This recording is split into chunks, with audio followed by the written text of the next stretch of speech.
നടിയെ ആക്രമിച്ച കേസിൽ പോലീസ് നടി കാവ്യയുടെയും അമ്മ ശ്യാമളയുടെയും മൊഴിയെടുക്കും. ഗൂഢാലോചനയെക്കുറിച്ച് ഇരുവർക്കും അറിവുണ്ടായിരുന്നുവെന്ന് അന്വേഷിക്കും. നടിയുടെ ദൃശ്യങ്ങളടങ്ങിയ മെമ്മറി കാർഡ് കാക്കനാട്ടെ ലക്ഷ്യയിൽ എത്തിച്ചോ എന്നും പരിശോധിക്കും. അതേസമയം ദിലീപിന്റെ തെളിവെടുപ്പ് ഇന്നും തുടരും. ദിലീപിന്റെ തൃശൂരിലെ tennis club, hotel Joys palace എന്നിവിടങ്ങളിൽ എത്തിച്ചാവും തെളിവെടുപ്പ് നടത്തുക. സിബി ജോസഫ് ചേരുകയാണ് കൂടുതൽ വിവരങ്ങളുമായി കൊച്ചിയിൽ നിന്നും. സിബി, ഇന്ന് തന്നെ ഉണ്ടാകുമോ കാവ്യയുടെയും ഒപ്പം അമ്മയുടെയും മൊഴിയെടുക്കൽ? ഒപ്പം ദിലീപിന്റെ തെളിവെടുപ്പ് അത് എപ്പോഴായിരിക്കും ആരംഭിക്കുക? അഞ്ചു അല്പസമയത്തിനകം ദിലീപിനെ ആലുവ പോലീസ് ക്ലബിൽ നിന്ന് ഇപ്പോൾ പുറത്തേക്കിറക്കും. അതിനുള്ള എല്ലാ നടപടികളും ഇപ്പോൾ പോലീസ് വാഹനങ്ങൾ എത്തിക്കഴിഞ്ഞിട്ടുണ്ട്. ദിലീപിനെ കൊണ്ടുപോകാനുള്ള വാഹനവും ഉൾപ്പെടെയുള്ളവ ഇപ്പോൾ ആലുവ പോലീസ് ക്ലബിൽ എത്തിക്കൊണ്ടിരിക്കുകയാണ്. ഇപ്പൊ എന്തായാലും ഒരു 9:30 മുമ്പ് തന്നെ 9:00 കൂടി തന്നെ ദിലീപിനെ ഇവിടെ നിന്നും തൃശ്ശൂരിലേക്ക് തെളിവെടുപ്പിനായി കൊണ്ടുപോകും. രണ്ട് സ്ഥലങ്ങളിലാണ് പ്രധാനമായും തെളിവെടുക്കുക. തൃശ്ശൂരിൽ ജോർജ് ട്രാൻസ്പൂരം എന്ന സിനിമ ലൊക്കേഷൻ ആയിരുന്ന ഈ തൃശ്ശൂർ ടെന്നീസ് ക്ലബിലേക്കും അതുപോലെ തന്നെ ജോയ്സ് പാലസ് ഹോട്ടൽ, ഈ രണ്ട് സ്ഥലങ്ങളിലായിരിക്കും ഇന്ന് ദിലീപിനെ കൊണ്ടുപോകുക. ഇവിടെ വെച്ച് ദിലീപ് സുനിയെ കണ്ടതായി പോലീസിന് സ്ഥിരീകരിക്കാൻ കഴിഞ്ഞിട്ടുണ്ട്. കാരണം ഇവിടെ ഈ ഹെൽത്ത് ക്ലബിൽ ജീവനക്കാരെടുത്ത സെൽഫിയിൽ സുനിയും ഒപ്പമുള്ളതായി പോലീസ് കണ്ടെത്തുകയും ചെയ്തു. ഈ ഒരു സാഹചര്യത്തിലാണ് സുനി ഇവിടെ എത്തുകയും ഇവിടെ വെച്ചും ഗൂഢാലോചന നടന്നുവെന്നും പോലീസ് വ്യക്തമായിട്ടുള്ളത്. ഈ ഒരു സാഹചര്യത്തിലാണ് ദിലീപിനെ ഈ സ്ഥലങ്ങളിലും തെളിവെടുപ്പ് കൊണ്ടുപോകുന്നത്. എന്തായാലും നാളെയാണ് ദിലീപിന്റെ കസ്റ്റഡി കാലാവധി തീരുന്നത്. അതിനു മുമ്പ് തന്നെ ഇന്ന് എവിടേക്ക് കൊണ്ടുപോകാറുണ്ട് എല്ലായിടത്തും ഇന്ന് തെളിവെടുപ്പിനായി കൊണ്ടുപോയി തെളിവെടുപ്പ് പൂർത്തിയാക്കും. ഇന്നലെ തൊടുപുഴയിലും കൊച്ചിയിലെ രണ്ടിടങ്ങളിലും ദിലീപിനെ തെളിവെടുപ്പ് കൊണ്ടുപോയിരുന്നു. ഇന്ന് ബാക്കിയുള്ള തൃശ്ശൂരും മറ്റു ഇടങ്ങളിലുമായി പോലീസ് ദിലീപിനെ കൊണ്ട് തെളിവെടുപ്പ് പൂർത്തിയാക്കും. അഞ്ജു, സിബി, എന്തായാലും പൾസർ സുനി നൽകിയ മൊഴിയിലെ മേടവും ഒപ്പം ഇര നൽകിയിരിക്കുന്ന മൊഴിയിലുള്ള ഒരു മേടവും അതിൽ കേന്ദ്രീകരിച്ചു തന്നെയാകുമോ ഇന്നത്തെ അന്വേഷണങ്ങൾ, മൊഴിയെടുക്കലൊക്കെ മുന്നോട്ട് പോവുക?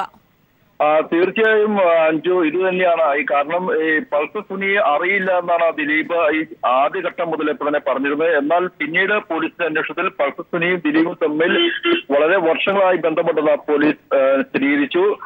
ഈ തൃശ്ശൂർ ലൊക്കേഷനിൽ പൾസർ സുനി എത്തിയതായി കണ്ടെത്തുകയും ചെയ്തു. ഇവിടുത്തെ ഹെൽത്ത് ക്ലബ് ജീവനക്കാരുടെ നിന്ന് പോലീസ് മൊഴിയെടുത്തപ്പോഴാണ് ഈ കാര്യത്തിൽ നിർണായകമായ സൂചന ലഭിച്ചത്. ഈ പോലീസ് ഇവിടെ ഷൂട്ടിംഗ് നടന്ന ദിവസത്തെക്കുറിച്ച് ജീവനക്കാരനോട് ചോദിച്ചപ്പോഴായിരുന്നു ജീവനക്കാരന്റെ മൊബൈൽ എടുക്കുകയും ഫോട്ടോ തരികയും ചെയ്തത്. ഈ ഒരു തീയതിയുടെ വ്യക്തത വരുത്താൻ വേണ്ടിയാണ് ജീവനക്കാരൻ ഫോട്ടോ തെരഞ്ഞത്. അപ്പോഴാണ് ആ മൊബൈൽ ഫോൺ വാങ്ങി പോലീസ് പരിശോധിച്ചപ്പോൾ സെൽഫി ഫോട്ടോയിൽ ഈ അന്വേഷണത്തിന് നിർണായകമാകാവുന്ന ഈ സെൽഫിയിൽ പൾസർ സുനിയും പതിഞ്ഞതായി പോലീസ് കണ്ടെത്തിയത്.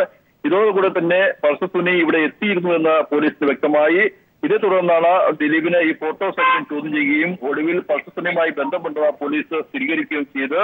അതോടൊപ്പം തന്നെ ആലുവ ഈ ഹോട്ടൽ പാലസിലെല്ലാം തന്നെ സ്ഥിരമായി ഇവർ എത്താറുണ്ടായിരുന്നു. ഇങ്ങനെ ഇവിടെ വെച്ചും ഗൂഢാലോചന നടത്തിയിട്ടുണ്ട്.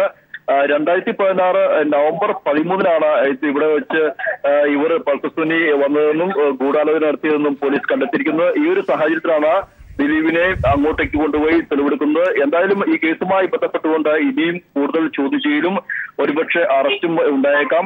ഈ ഒരു സാഹചര്യത്തിലേക്കാണ് ഇപ്പോൾ കാര്യങ്ങൾ നീങ്ങുന്നത്. ഇന്ന് കാവ്യയുടെ അമ്മയെയും വിളിച്ചു വരുത്തി ചോദ്യം ചെയ്യാൻ തന്നെയാണ് സാധ്യത. എന്നാൽ കാവ്യക്കെതിരെ വ്യക്തമായ ഗൂഢാലോചന കേസ് ചുമത്തുന്ന രീതിയിൽ വ്യക്തമായി അറസ്റ്റ് ചെയ്യാനുള്ള തെളിവുകൾ ഇല്ല. ഈ ഒരു പശ്ചാത്തലത്തിൽ കൂടുതൽ കാര്യങ്ങൾ ചോദിച്ചറിയാൻ വേണ്ടിയാകും കാവ്യയെ വിളിച്ചു വരുത്തുക. കാരണം കാവ്യയുടെ കാക്കാട്ടെ ഓൺലൈൻ വ്യാപാര സ്ഥാപനമായ ലക്ഷ്യയിൽ പോലീസ് നടത്തിയ പരിശോധനയിൽ പൾസർ സുനി അവിടെ എത്തിയതായി കണ്ടെത്തിയിരുന്നു. എന്നാൽ ആ ദിവസങ്ങളിൽ CCTV ദൃശ്യങ്ങൾ ചോദിച്ചപ്പോൾ ഇല്ല എന്ന മറുപടിയാണ് അവിടെ നിന്ന് ലഭിച്ചത്. ആ ഒരു സാഹചര്യത്തിൽ എന്തുകൊണ്ട് ആ ദിവസങ്ങളിലെ CCTV ദൃശ്യങ്ങൾ ഇല്ല എന്നതിന് വിശദീകരണം നൽകേണ്ടി വരും. മാത്രമല്ല ഇവിടെ വെച്ച് പൾസർ സുനിക്ക് പണം 2.5 ലക്ഷം രൂപ കൈമാറി എന്നും പോലീസ് കണ്ടെത്തിയിട്ടുണ്ട്. ഇത് സംബന്ധിച്ചുള്ള ബാങ്ക് ട്രാൻസാക്ഷനും പോലീസ് കണ്ടെത്തിയിട്ടുണ്ട്. ഇതെല്ലാം മാത്രമല്ല ഇവിടെ ഒരു മെമ്മറി കാർഡ് നൽകിയെന്ന് പൾസർ സുനി കാക്കാട് ജയിലിൽ വെച്ച് ഈ ദിലീപിനെ എഴുതിയ കത്തിൽ ഒരു മെമ്മറി കാർഡ് ഈ ലക്ഷ്യയിൽ നൽകി എന്ന് പറയുകയുണ്ടായി. ഈ മെമ്മറി കാർഡ് പോലീസിന് കണ്ടെത്താൻ കഴിഞ്ഞിട്ടില്ല. ഇത് സംബന്ധിച്ചുള്ള അന്വേഷണവും ആണ് കാവ്യയിലേക്ക് നീളുന്നത്. കാവ്യയെയും കാവ്യയുടെ അമ്മ ശ്യാമളയെയും ചോദ്യം ചെയ്യും. എന്നാൽ ഇവരെ അറസ്റ്റ് ചെയ്യുന്ന രീതിയിലോ അല്ലെങ്കിൽ കേസിൽ പ്രതിയാക്കുന്ന രീതിയിലുള്ള തെളിവുകൾ പോലീസിന് ഇതുവരെ ലഭ്യമാക്കിയിട്ടില്ല. എങ്കിലും ഇവരെ ചോദ്യം ചെയ്യേണ്ട ഒരു സ്ഥിതിവിശേഷമാണ് ഇപ്പോൾ ഉള്ളത്. ശരി, വ്യക്തമാണ്. നടി കാവ്യ മാധവനെയും അമ്മ ശ്യാമളയെയും ഇന്ന് ചോദ്യം ചെയ്യാനുള്ള സാധ്യതയാണുള്ളത്. ഒപ്പം തൃശൂരിൽ എത്തിച്ച് ദിലീപിനെ തെളിവെടുപ്പ് നടത്തും.